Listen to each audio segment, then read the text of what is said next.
Hello and welcome to Bold Business Podcast. This is Ros Jones, and today I'm absolutely delighted to be joined by Renni Prelle, complementary therapist and coach. Hello, Renni. Hello, Ross, and I'm very, very happy to be here too.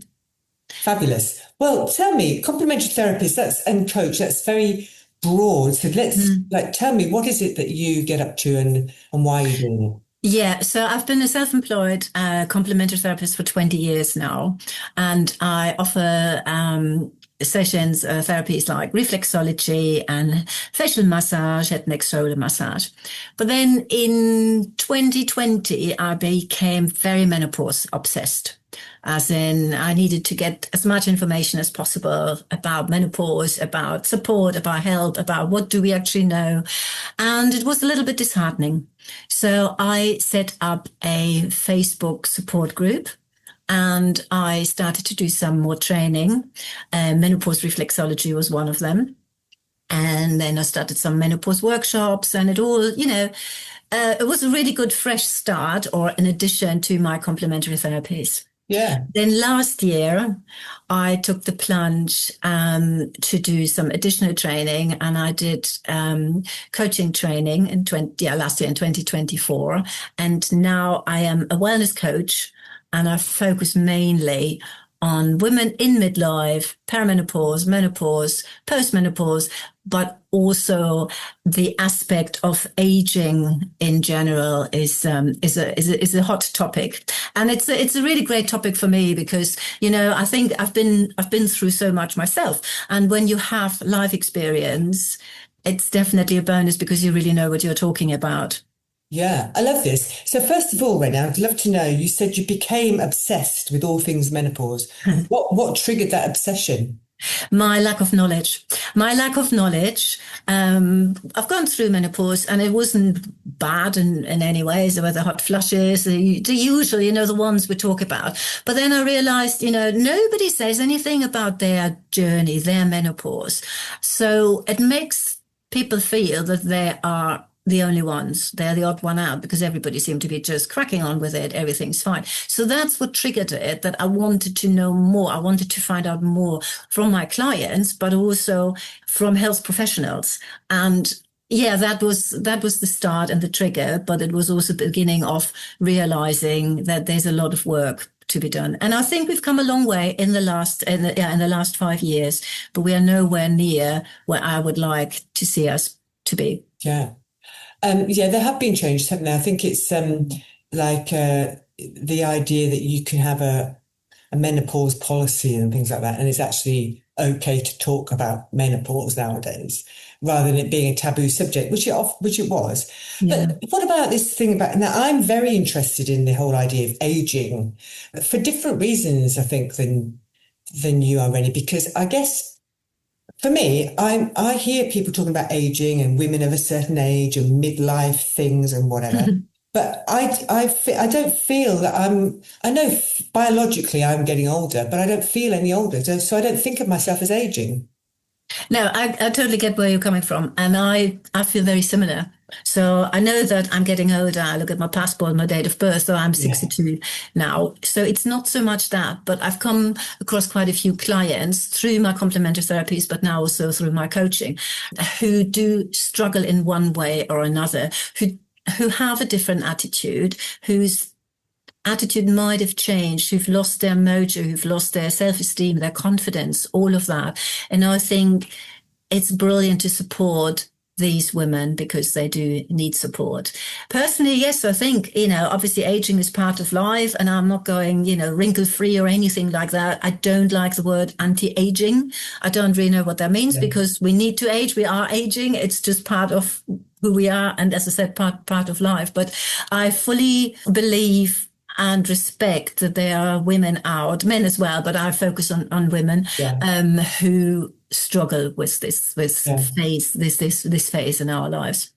So do you think it's because suddenly they're realizing actually death is approaching, which is something we spend our whole life ignoring, even though we know it's inevitable? But Yes. suddenly you think, Absolutely. yeah, I could just have 5 years left. Yeah. Is that, I do think it plays a major part. I think it's that this whole life. When we are 40, we think, oh, well, that's halfway through, maybe, 40 and another 40. So then you approach 50 and you go, oh, 50 and 50 is 100. So how high are the chances I'll make it to 100? So I think there's this aspect, definitely. It may also be that, you've come across somebody, a friend, a partner, a relative who has sadly died. And this is the moment when we realize we are not immortal. And it's a similar thing, I think. And I think, oh, there's my cat. You will agree that, again, talking about death or not being immortal is a taboo subject. We don't talk about it, do we? yeah. So I'm so sorry, that's my cat, and he just put his claw in my arm. Ouch. So yeah, so again, I think that needs to change, and I'm more than happy to talk about this. I used to volunteer for the local hospice, St. Leonard's Hospice, between 2016 and 2020, so until the pandemic. That taught me a lot about life-limiting illnesses, about death, but also about it's okay to have a good laugh. And it's also okay to just be honest and not say, oh, well, you might be better. Who knows? Who knows? When you know, you know. So Yeah. don't lie to people. Yeah, I think that was one of the best experiences, actually, I've done. I've had, yeah. I think that must be an honour, actually. Yeah. I've sat next to a few people now, friends and family, as they died, and it is an honour, actually. It is. Very, very moving.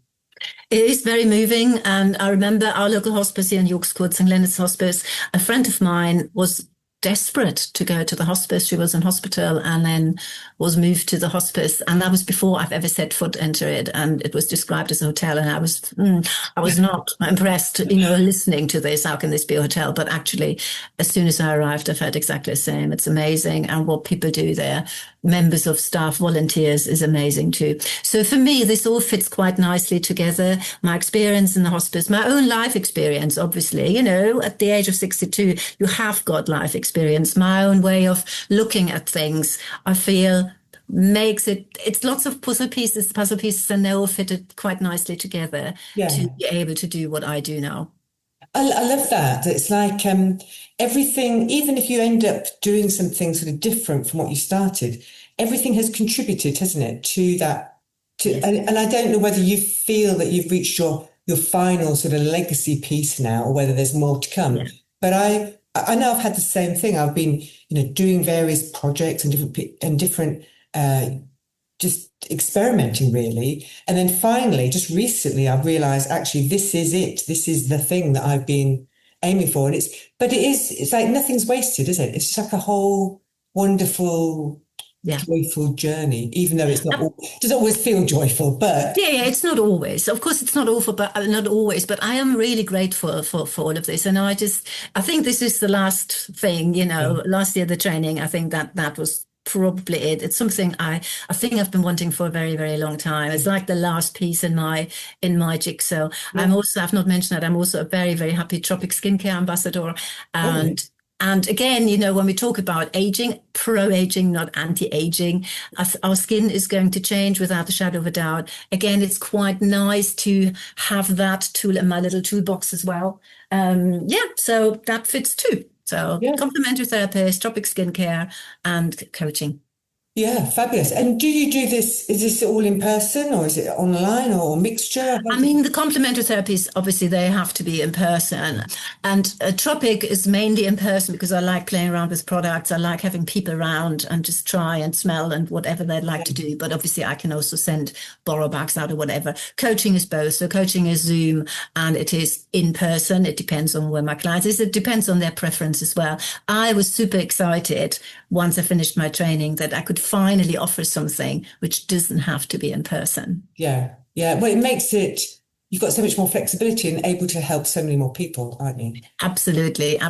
So so that's where I'm coming from, where I feel lucky in a way, even though I don't really like the word lucky, where I'm just pleased and I'm happy I have done what I have done so far in my 62 years of living. Yeah. Loads more to come. So tell us about, because you're not originally from England. No, I am from Germany. I grew up in the north of Germany in a place called Celle, Celle, and then I moved to Hamburg, and I lived in Hamburg for I think about 12 years. So I was already a fully fledged adult before I moved to the UK. And the reason why I moved to the UK is my husband, or now husband, he was my boyfriend at that point. And so I moved to London. I lived in London for a year with him, had my first job for a housing association. I never really understood what my role was. And I think they didn't know either. But I appeared, I arrived every morning and I left every evening. On Fridays, we went to the pub. But everything else, no idea. And then Michael, my husband's name is Michael, he got a job in York. So that's why we ended up in York. Yeah, okay, fabulous. And I had what I would class a normal job here. And then I had my daughter, and that's when I decided I wanted to do something different. So I retrained at York College, first in anatomy and physiology, and then reflexology, and then slowly but steadily added everything else on. Yeah. I love this. Lifetime learning is just right up my street. That's what you're about. 100% lifetime learning. I think it's crucial. I think it's really, really important. I would never say to anybody, you have to learn this or you have to do that, but keep your mind busy, your mind, your soul and your body. I think and the older we get, the more important this is. It's like when I say, I don't like the word anti-aging. I also don't like the word exercise. Actually, I like movement. I think it's so much better to use movement, move your body. Exercise is always associated with, I need to go to the gym 3 times a week and this and this and this. Well, also, like I love playing on words, but exercise, if you just say it, it sort of sounds like you're trying to get rid of something, like exorcising your demons, Yes, that's a good one. I hadn't thought about that, Ross, but that's such a good point. Yeah, so that's going to stick in my mind now, definitely. You'll have to, I don't know what you do. You have to put sage around the house or something, whatever. But move, I like that. I think that's good because that's what we need to do more of, isn't it? Move. Move, and it's try to see the good things in life because there's a lot of good things happening. Yeah. Despite what's going on now, and it's the small things that really count. I think it's the small things we can change. We can make it work for us. Yeah. And I don't know how I've got a feeling you're going to agree with me because I think we're quite aligned with our thinking. But do you know what? I love walks. I love being outside. And I notice just the tiniest things. Like the other day, I noticed this, we're just walking along on the cliffs and there was this beautiful caterpillar of some moth. I don't know what the moth was. I need to look it up. But don't you feel we've got all this stuff going on in the human world. But when you actually immerse yourself in nature and notice everything's just cracking on, just thinking, what are those stupid human beings up to? We're just cracking on with our lives. And, the birds building the nests and the moths, the caterpillars doing their stuff. It's just, I think if we focus more on nature, we could maybe learn a bit more. I totally agree with you. Absolutely. I do think it's quite an important thing. And I hope that people are able to experience nature a bit, or just get out of the house, hopefully on a daily basis. Do even if it's just for 5 minutes or something like that, just walk around the block, but just, get away from your desk, get away from the daily tasks and, keep your eyes open and just look around a little bit. I do think that can make a difference. Yeah. Get off your phones. Yeah, absolutely. Absolutely. 100%. Yeah. So we do agree. Yeah, we do agree. Yeah, I thought you possibly might. But just going back to phones, actually, I mean, I have a client who she's very strict about limiting her kids' usage of screen, whether it's television or phones or whatever.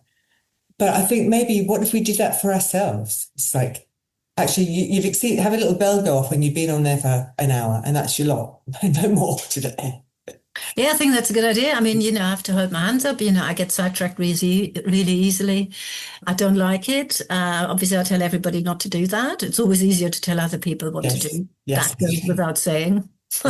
Really, I'm trying, and it's good. At least, I think if you're trying, that's a good start. And I think if we set small goals rather than big thing. I'll be on my phone just for half an hour every day. It's highly likely that's not going to work. It's the same as it's January and these blooming diets. Yeah. Everybody is going to the gym now in January. Everybody is losing, I don't know how much weight. That's people don't do that. Just don't do it because Yeah. it's so important. You have to want to do something. You have to want to change because that's when you will experience the change. I Yeah. should. Yeah, I know. I know there are lots of things I should do. It doesn't mean at all that I actually do them. I love that. It sounds like you've got a quite a gentle approach to your work. I think so. I have a gentle approach. I even have a gentle approach when it comes to the pressure when I do complementary therapies, and that's just who I am. I don't with reflexology without going into too many details here. You apply pressure to the feet and all of this. Your thumb walk, caterpillar walk, whatever. My pressure is definitely more on the gentle side, but that's fine because I am, generally speaking, a gentle person. I don't shout very often. I'm not sure whether Michael would agree with this, but I don't shout very often. I don't get angry very often. I do think life would be so much easier if we all take a gentle approach and if we all, just smile at each other, pay each other a compliment, just something. It doesn't have to be a big thing, but acknowledged and show empathy and yeah, I do. I do struggle sometimes that people, I'm not giving the name, but I've been to a garden centre here in York recently. There aren't that many actually, but I've been to a garden centre in York that recently. And I am gobsmacked, just got gobsmacked by the amount of people with miserable looking faces.